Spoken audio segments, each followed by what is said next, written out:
So sir ఆయన ఇప్పుడు ఈ టైంలో ఇది అడగొచ్చో అడగకూడదో తెలీదు. ఆయన చనిపోయే సమయంలో కూడా బిఫోర్ 2023లో ముఖ్యంగా వైఎస్ఆర్ కాంగ్రెస్ పార్టీ ఏది ఉందో ఆయన చాలా ఇబ్బందులకు గురి చేసి ఆమె కేసులు పెట్టి కోర్టు మెట్లు ఎక్కబోయేదాకా కూడా ఆయన ఒత్తిడికి గురి చేశారు. అయినా సరే ఆయన వాళ్ళ లాయర్లతో కానీ లేకపోతే పైన సెంటర్లో ఉన్న ఆయన కమాండ్ కానీ అన్ని ఏర్పరచుకొని ఒక ఇప్పటి వరకు ఆయన కోర్టు మెట్లు అనేది ఎక్కి ఎరగలేదంట. సో అది నిజమేనా సార్? అది రకరకాలుగా అనుకునే విషయాలకి అంత రిలవెన్స్ ఉండదండి. ఇవాళ రాజకీయంగా అభిప్రాయ భేదాలు ఉండొచ్చు. రామోజీరావు కూడా రాగద్వేషాలతోనే ఉన్నాడు. పత్రికాధిపతి అయినా కూడా ఆయనకంటూ రాగద్వేషాలు కొన్ని ఉన్నాయి. కొన్ని పార్టీలకి ఆయనని ఎక్కువగా ఇష్టపడ్డాడు, కొన్ని పార్టీలకు వ్యతిరేకించాడు. అవన్నీ కూడా వ్యక్తిగత స్థాయిలో ఉన్నటువంటి విషయాలు. కేవలం ఏదో జగన్మోహన్ రెడ్డి చేశాడనో లేకపోతే రామోజీరావుకి జగన్మోహన్ రెడ్డి వారుందనో.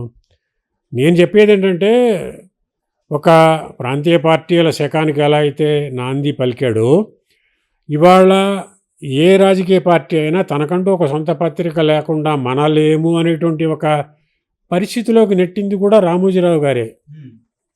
వైఎస్ఆర్ గారు బతికున్న రోజుల్లో ఆ రెండు పత్రికలు అంటూ చాలా ఘాటుగా విమర్శలు చేసేవాడు. ఎందుకంటే తనకి ఈనాడు, ఆంధ్రజ్యోతి అప్పట్లో వ్యతిరేకంగా రాస్తున్నాయి, ఆ రెండు పత్రికలకి పోటీగా మరో రెండు పత్రికలు రాబోతున్నాయి అని ఓపెన్గా మాట్లాడేవాడు. ఆ రెండు పత్రికలు ఏంటంటే సాక్షి అండ్ సూర్య. సో అంటే ఇవాళ సాక్షి వచ్చిందన్నా, మరొక పత్రిక వచ్చిందన్నా కానీ కారణం ఏంటంటే, ఒక ఈనాడులోనే నిష్పాక్షికంగా వార్తలు ఇవ్వగలిగినప్పుడు, మంచిని మంచిగా చెడుని చెడుగా చెప్పగలిగినప్పుడు ఎవరికి వాళ్ళు సొంత పత్రికలు పెట్టుకునే పరిస్థితి లేకుండా పోయింది. ఇవాళ ఎట్లా ఉందంటే, క్రెడిబిలిటీ అనేది క్వశ్చన్ అయిపోయిందండి. ఏ ఛానల్ తీసుకున్నా మనం చెప్పక్కర్లా అది ఏ పార్టీకి కొమ్ము కాస్తుంది, ఏ పార్టీకి వ్యతిరేకంగా ఉంది అనేది.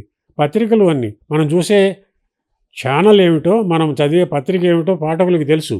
క్రెడిబిలిటీ ఆస్పెక్ట్ అనేది బాగా దెబ్బతింటుంది మీడియా పరంగా. అందువల్ల ఇవన్నీ మనకంటే చాలా విఘ్నులండి. దేన్ని ఎంతవరకు తీసుకోవాలనేది ప్రజలు తెలుసుకుంటున్నారు. దానికి తదనుగుణంగానే నాకు మొన్న అనిపించింది, మొన్న ఆంధ్రప్రదేశ్లో ఎన్నికల ఫలితాలు చూసిన తర్వాత మీడియా ఇంపాక్ట్ ఏమిటి అనేది నాకు పెద్ద, ఇన్ని రకాల యూట్యూబ్ ఛానల్స్ ఉన్నాయి, ఇన్ని పత్రికలు ఉన్నాయి, ఏ పత్రికకి ఆ పత్రిక ఎవరికి వాళ్ళకి పార్టీలకు బాకాలు కొడుతూ ఉంటే మరి ఈ బాకాలన్నీ కూడా నిజం కావాలి కదా.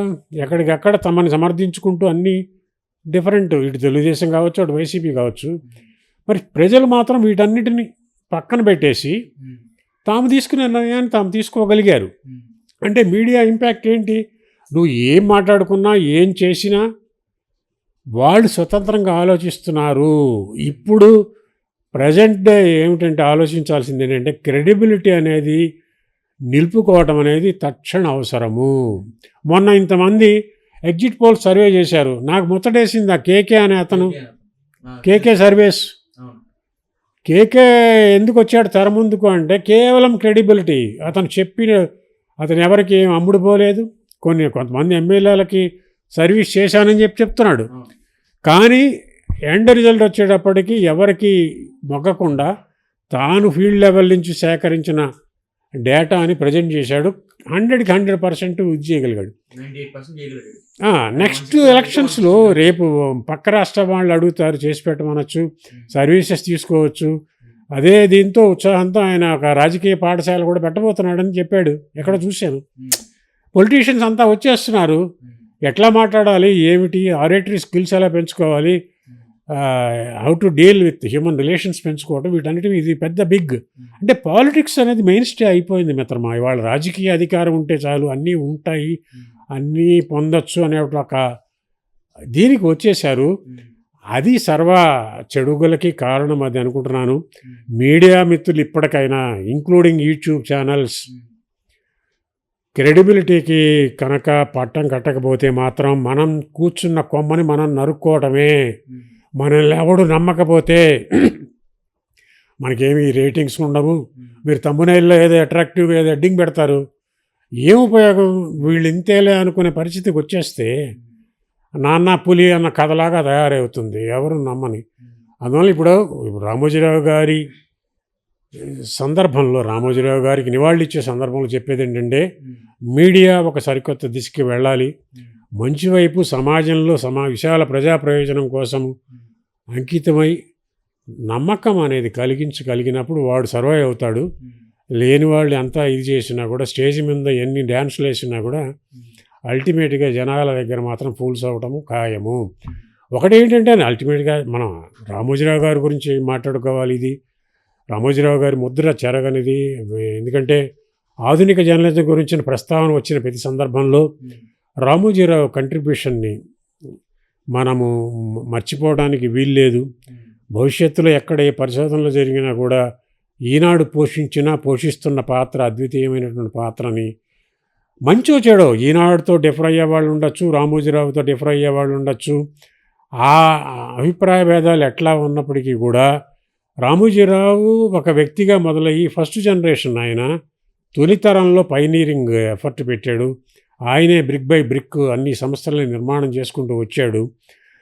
అది తప్పనిసరిగా ఆయన సేవలకి తెలుగు అక్షరం ఉన్నంతకాలము, తెలుగు పత్రికా రంగం గురించి మాట్లాడుకున్నంతకాలము రామోజీరావు చిరస్మరణీయుడు, చిరంజీవి అని నేను అనుకుంటాను. ఈ సందర్భంగానే రామోజీ కుటుంబ సభ్యులు చాలా విషాదంలో మునిగి తేలుతూ ఉంటారు. వాళ్ళు త్వరగా కోలుకోవాలని చెప్పి కుటుంబ సభ్యులకి నా సానుభూతిని తెలియజేస్తున్నాను.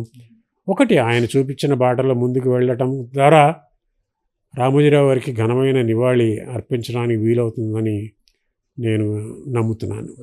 సార్ ఇంత చెప్పారు sir. Last and final question, అంటే క్రెడిబిలిటీ, జర్నలిజం, అదేవిధంగా మీడియా అన్నారు కాబట్టి వాళ్ళ మీద అడుగుతున్నా. అప్పట్లో ఏమన్నారంటే రామోజీరావు గారు, ఈనాడు ఏదైతే ఉందో కోర్సు సంబంధించింది, ఒక వ్యక్తిగా రండి, ఒక శక్తిగా తిరిగి వెళ్ళండి అని ఒక నినాదంతో ఒక స్కూల్ అయితే పెట్టారు, జర్నలిజం స్కూల్. అది చాలా పెద్ద సక్సెస్ కూడా అయిందంట. సో దాని గురించి ఒక మాట. అంటే ఒకటి ఏంటంటే, అప్పటిదాకా మిగతా పత్రికల్లో ఎడిషన్స్ లిమిటెడ్గా ఉండేవాడు, స్టాఫ్ కూడా పరిమితంగానే అవసరం ఉండేది. పెద్ద ట్రైనింగ్ లేకుండానే ఆంధ్రప్రభ, ఆంధ్రపత్రిక రోజుల్లో ఎవరన్నా కాస్త ఉత్సాహంగా ఉన్న వాళ్ళంతా వచ్చేవాళ్ళు.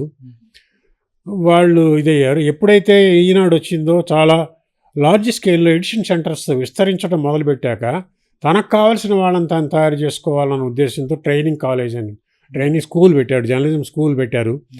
రాంభట్ల కృష్ణమూర్తి గారు మొదట్లో ప్రిన్సిపాల్గా ఉండేవారు. ఆ తర్వాత బోధరాజు రాధాకృష్ణ చాలా కాలం, ఒక 10-12 ఏళ్ల పాటు ఆయన పనిచేశారు. దానికి కారణం ఏంటంటే, ఇతర పత్రికల నుంచి ఒక సీనియర్ జర్నలిస్ట్ని తీసుకుని ఈనాడులో పెడితే ఆ పాత పద్ధతులు అవే కంటిన్యూ అవుతాయి. తను ఒక కొత్త మార్కు వేయదలుచుకున్నాడు కనుక ఒక ఫ్రెష్ గ్రాడ్యుయేట్స్ని తీసుకుని వాళ్ళని సైంటిఫిక్గా ఒక 6 నెలల పాటు ట్రైనింగ్ ఇచ్చి తనకు కావాల్సిన పద్ధతిలో మోల్డ్ చేసుకుంటే బాగుంటుంది అనేటువంటి దీనికి జర్నలిజం స్కూల్ ఒక ఇండికేషను. చాలామంది యూత్కి జర్నలిజంలో అవకాశాలు వచ్చాయి. రామోజీరావు గారి చూపించిన ఆ వరవడిలోనే మిగతా పత్రికా సంస్థలు కూడా ఇవాళ అన్ని మీడియా సంస్థల్లో ట్రైనింగ్ కాలేజెస్, స్కూల్స్ ఉన్నాయంటే దానికి రామోజీరావు ఆ రకంగా కూడా, అంటే ఎప్పటికప్పుడు రిసోర్సెస్ ఒక మొదటి మెట్ అని చెప్పుకోవచ్చు. అది మొదటి మెట్ అంటే ఒకటండి, తనకు కావాల్సిన మేరకు లిమిటెడ్గా ట్రైనింగ్ ఇచ్చాడు. అదే కోర్సు సర్వసమగ్రం అనుకోవడానికి వీల్లేదు. కాకపోతే ఒక ఫ్రెష్ గ్రాడ్యుయేట్, ఒక రా హ్యాండ్ని తీసుకొచ్చి అతనికి జర్నలిజంలో అక్షరాభ్యాసం చేసి బాగా రాణించిన వాళ్ళు కూడా ఉన్నారు, అదే స్కూల్ నుంచి బయటకు వచ్చిన వాళ్ళు. ఈనాడు మాజీల్లో ఇవాళ చాలా కీలకమైన పొజిషన్స్లో పనిచేస్తున్న వాళ్ళు ఉన్నారు, ఎడిటర్లు అయిన వాళ్ళు ఉన్నారు బయటకు వచ్చిన వాళ్ళల్లో. అట్లాగే ప్రభుత్వ సలహాదారులు అవుతున్న వాళ్ళు ఉన్నారు. తప్పనిసరిగా అది మ్యాన్ పవర్ దాంట్లో. అయితే ఈనాడు ఏంటంటే ఒక ప్రవాహంలాగా ఇలా వచ్చి అలా వెళ్ళిపోతున్నారే తప్పించి స్టాఫ్ నిలబడి అక్కడే రిటైర్ అవుతున్న వాళ్ళ సంఖ్య తక్కువగా ఉంటుంది. దాన్ని ఒక మంచి ట్రైనింగ్ గ్రౌండ్ ఇస్తోంది. దాంట్లో రాణిస్తున్నారు, బయట రాణిస్తున్నారు. అది డెఫినెట్గా దాన్ని మనము